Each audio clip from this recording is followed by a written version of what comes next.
할렐루야. 오늘은 2026년 1월 21일 수요일입니다. 오늘 제가 준비한 자료는 밧세바 설교 무엇이 문제인가, 이런 제목으로 영상을 준비했습니다.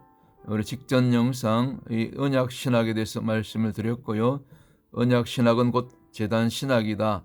앞에 보이는 이 자료 화면이 우리 한반도의 곳곳에 널리 펼쳐져 있는 고대 고인돌 유적이라고 말씀을 드렸습니다. 이 고인돌은 무덤이 아니고 이 제단이라고 말씀드렸습니다. 과거 우리 선조들이 고조선 때부터 사실은 천선민족으로서 이스라엘과 형제 나라로서 욕단의 후손으로서 하나님을 예배했던, 하나님을 제사했던 그런 우리 그 조상들하고 말씀을 드렸습니다. 그래서 이 제단 신학은 곧 내가 십자가에서 함께 그리스도와 함께 못 박히는 단계, 갈라디아서 2장 20절이 이미 우리 안에 완성된 단계, 십자가 신학을 통과한 단계, 십자가죠. 십자가, 내가 죽어도 없어지고 자기 부인이 이루어진 이 마지막 정말 이 신부영성 마지막 때의 믿음으로 살아내는 그런 믿음으로만이 우리가 정말 안심하고 정말 구원함에 들어갈 수 있고 끝까지 이기는 자, 승리하는 그런 믿음으로 이렇게 주님을 만날 수 있다, 그렇게 말씀을 드렸습니다. 이렇게 참조하시고요. 오늘 준비한 내용은 사무엘하 11장 이하의 이 다윗과 밧세바의 만남, 다윗의 범죄에 대한 얘기죠. 11장 2절이죠. 저녁 때 다윗이 그의 침상에서 일어나 왕궁 옥상에서 거닐다가 그곳에서 보니 한 여인이 목욕을 하는데, 밧세바죠. 심히 아름다워 보이는지라. 이제 다윗이 유혹을 받는 장면입니다. 앞에 보이는 자료가 이제 이 과거의 다윗 왕궁 이제 그 지붕 옥상이라고 볼 수가 있겠지요. 다윗이 한가에게, 이때는 왕들이 전쟁터에 나갈 그런 봄철이죠. 고대 중동의 전통은 이 봄철이 되면 이제 다 왕들을 위시해서 그 모든 군인들이 전쟁터로 나가는 시기입니다.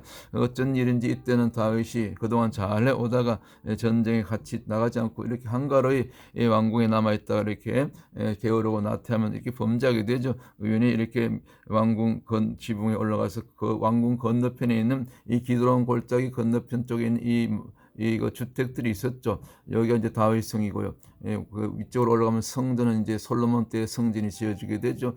이 다윗 성인데 그 위에 어떤 그 왕궁이 있었겠죠. 그 왕궁 지붕에서 이렇게 기드론 골짜기 이제 건너편 이제 마을들, 그 주택들을 이제 바라보는데 아마 우리아의 집이 이쪽 아래쪽에 있었던 것 같습니다. 기드론 골짜기 그 맞은편 곧 이 감람산 쪽이죠. 여기 좀 자세한 그림인데 이제 방향이 좀 바뀌었지만 이 오른쪽에 있는 것이 다윗 성터고요. 지금도 성터가 남아 있죠. 바로 여기서 굉장히 지대가 높으니까 바로 건너편 곧 기드론 골짜기 건너편 쪽에 이 감람산 쪽으로 이제 지금은 현대식 주택인데 과거의 주택은 뭐 이렇게 담장이나 울타리를 쳐놓고 그렇게 살았겠죠. 바로 그 울타리 담장 안에서 밧세바가 목욕을 했겠죠. 그래서 바로 이웃들은 볼 수 없고 오직 누구만 볼 수 있었겠습니까?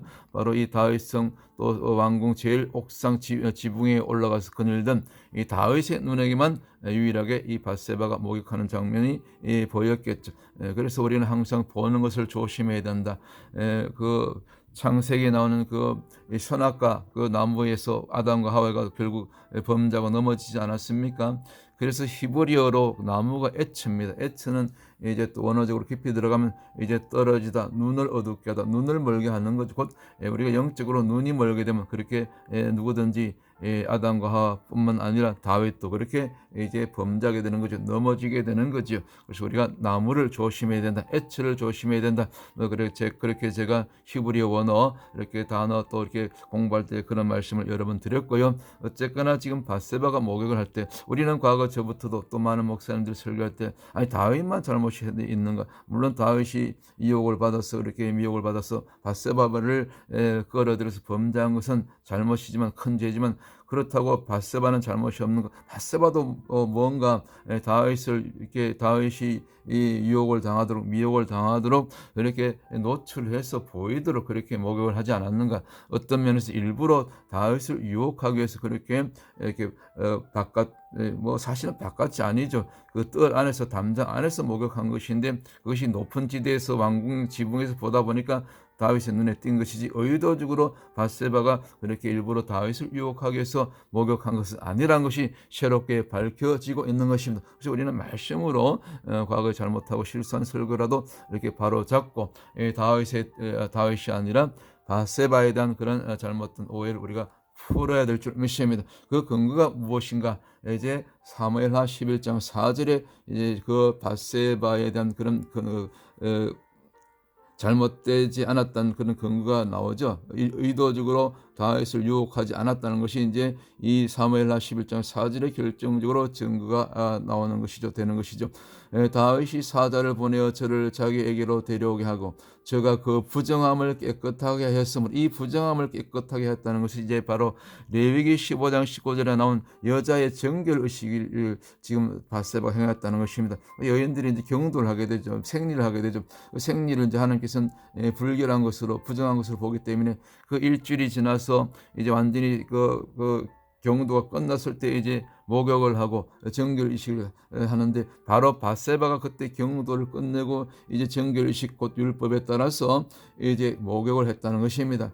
그래서 그런 다음에 다윗도 이제 정결이 끝난 걸로 이렇게 이제 확인을 하고 그렇게 동침하고 그렇게 다윗을 끌어들였다는 것이죠. 그러니까 무슨 얘기냐면은 오늘 결론적으로 이게 우리가 핵심이 뭐냐면은 바세바가 의도적으로는 다윗을 유혹하지 않았다는 것입니다. 아까 우리 지대에서 보았던 것처럼 이 지대 자체가 이 다윗이 잘 볼 수 있는 곳에서 이렇게 내려다봤다는 것이죠.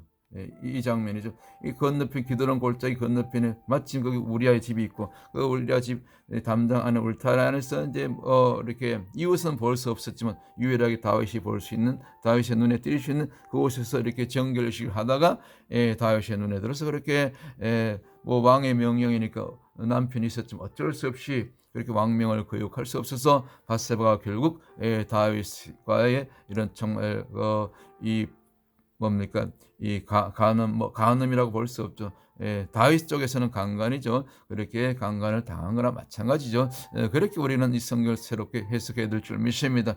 유출병은 이제 불결한 것으로 레위기 율법에 정했기 때문에 그래서 이 유출병 그 여인이 신약 복음서에도 주님 앞에 정말 뒤에서 살짝이 와서 옷자락에 손을 대서 나음을 얻게 되죠. 그만큼 이제 부정한 것으로 여겨졌던 것을 우리가 레위기 율법을 통해서 우리가 알게 되고 자, 이 일로 인해서 다윗은 자기의 범죄를 감추기 위해서 결국 우리아까지 끌어들여서 그러나 우리아가 그 다윗의 그 간교한 계획에 넘어가지 않고 충신이었으니까 다시 전쟁터로 내보내게 되어서 결국 이제 우리아도 죽게 되고 이 다윗 한 사람이 이 바세바를 끌어들인 범죄로 인해서 결국 그 남편을 죽게 만들고 심지어 나중에 나단의 책망을 듣고 이렇게 또 회개를 하긴 했지만 그러나 그 죄의 결과 죄의 열매가 남아서 이렇게 그 다윗과 바세바 사이에 태어난 그 참 악이 무슨 악이가 무슨 죄가 있습니까? 난 이제 7일 만에 그렇게 병을 앓다가 죽게 되고